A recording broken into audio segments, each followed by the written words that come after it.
Flipping a house is more than just slapping lipstick on a pig. It is about providing a nice home for a family. It's about taking, an old property and making something new out of it. But most of all, it's about making a profit. So I flipped my first property back in 2013. I'm here to tell you some of the things that I've learned. Stick with me. I'll keep it short, but they are important details.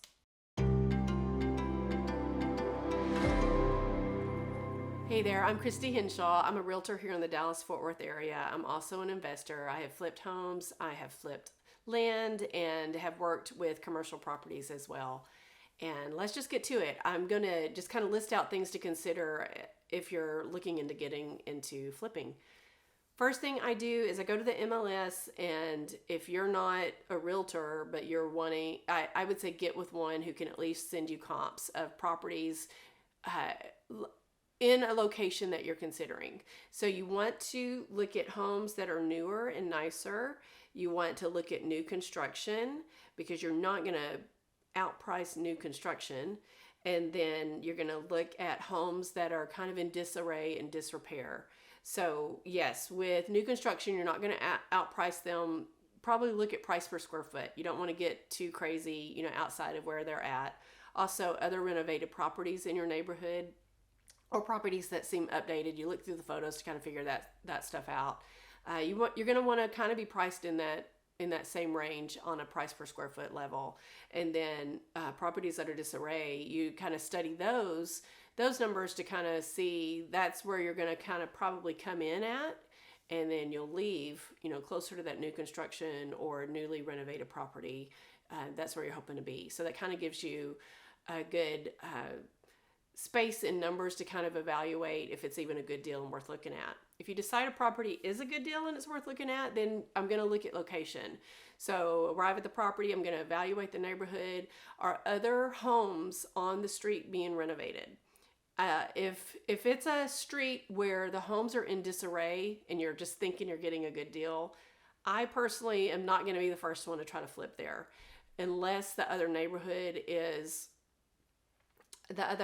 like homes in the full neighborhood are starting to be renovated as well. I might try a street there, but if it's like neighborhoods in disarray, the streets in disarray, I'm not going to be the first one to start because most likely you're not going to get the highest price per square foot once you're all done, and the house might sit a little longer than you're hoping for.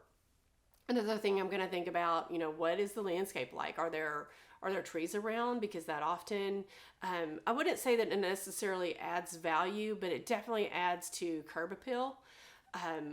Another thing to think about, I go and walk through the backyard. What does the house back up to? Because if it backs up to a busy street, I'm usually not going to do it because that's going to take money off. Like if you've got a house that does not back to a busy street and then yours is probably going to need to be priced less because most people don't want to back up to a busy street. So these are just little things that I consider just right off the bat. Then next, as I'm at the property, I'm going to look at big ticket items because you're evaluating how much is it going to cost to renovate this property. And if you're not sure about costs, like what does it cost to paint a whole house, on a square foot basis, or to put wood floors in versus laminate, at what price point, do you want to be at for that? Let's see. And usually for me, that's like in Texas, here in Dallas, it's like the $500,000 or $600,000 range. I'm going to put wood floors in a house rather than put vinyl. You're going to look at foundation repair. You're going to look at the age of the water heater. You want to evaluate the AC. You want to look at the roof, like exterior paint even. Are you going to have to do that? Are you going to need to put new windows in the house?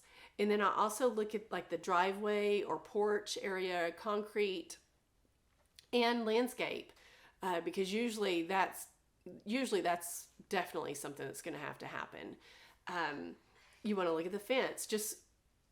I just take note of all the things. Like if this were an ideal situation where I could just make everything look new, what is it going to cost me? And then from that list later, when I'm evaluating numbers, I kind of pick and choose what I'm willing to go for and make new, or what is something that could probably just be okay and still sell the home, and buyers would be okay with it as well. Let me think. Also, as I'm evaluating costs, so I'll go back there. If you're not sure what it costs to renovate a bathroom or to renovate a kitchen, and what I've learned is that over the years, I kind of got to this place where I know I'm going to replace all the appliances. I know I'm going to replace the countertops. You know, am I going to need to replace cabinets or not? That's something I think about when I look at the home. And then you've got paint and vent hoods, and am I going to move things around or not? So as you do this, you're going to learn more about, okay, this is probably going to cost me to do this kitchen, to get it to be just top of the line, you know, $40,000, $50,000. A bathroom might be $20,000 to $30,000. You're going to kind of learn these things based on the materials that you pick, how nice the neighborhood is. Like if it's a higher end neighborhood, you're going to want to put in higher end products. If it's not, you know, on your high end side, then sometimes you can get away with materials that don't cost as much. If you're just starting all this, just get with a contractor and kind of ask questions. You can kind of learn these things. You could just ask, you know, what on average, if I'm in this neighborhood at this price range, and you don't even have to say the neighborhood, but if I'm in this price range of a house, what should I expect to do on a kitchen renovation? What would you say is the average cost? So you can work that into your numbers. There's a way to do it. And then another thing to think about is, so every time you move a wall, it costs money. Every time you move plumbing or electrical, it costs a crazy amount of money. So when I am looking at a property, I'm trying to keep the layout, keep things as is as much as possible. Now, opening up a wall where you're going to have to provide stability where you've opened it up, that's going to cost a lot more than if you're closing a wall. So sometimes I might be in a house that has a really, really big space, and I'm thinking, well, goodness, I can add a bedroom here, because that's gonna add value to the house. It's going to it's something that buyers are going to want, you know, an extra room. So adding walls costs way less than tearing down walls or opening up a space. And I know that in this time, it's really popular to open up a space, but just know that's something you got to think about when you're budgeting. It costs more to open up a wall than it does to close one. And yeah, when you're looking at moving electrical or plumbing, sometimes you can make small moves with plumbing, and it's not gonna be a crazy amount. And even with electrical, like if you've got to move an outlet over, or move, you know, a light switch over, it can't be too crazy. But when you start moving in all the lights, or you're adding like the recessed type lights, you're starting to get into more numbers. And so it's just something else that you've got to consider. Also, I need to go back to big ticket items. You need to look at the electrical panel. A lot of times you'll go to the electrical panel and it's just like stuff all over the place. It's crazy. And so you have to have an electrician come in just to bring it up to code, or to make it look right. Especially if you're looking at properties that are older, usually they need to be brought up to code.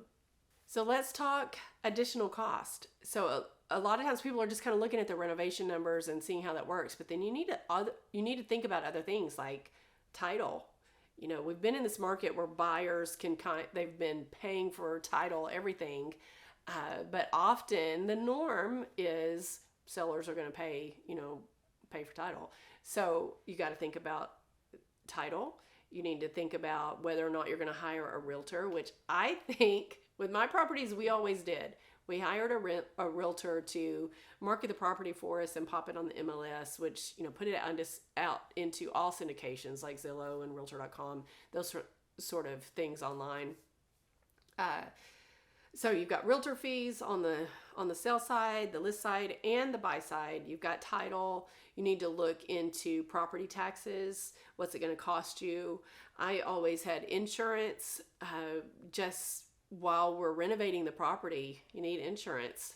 Sometimes a hailstorm here in Texas can come through and it ruins the whole roof. So we always had we always had insurance just while we were renovating as well.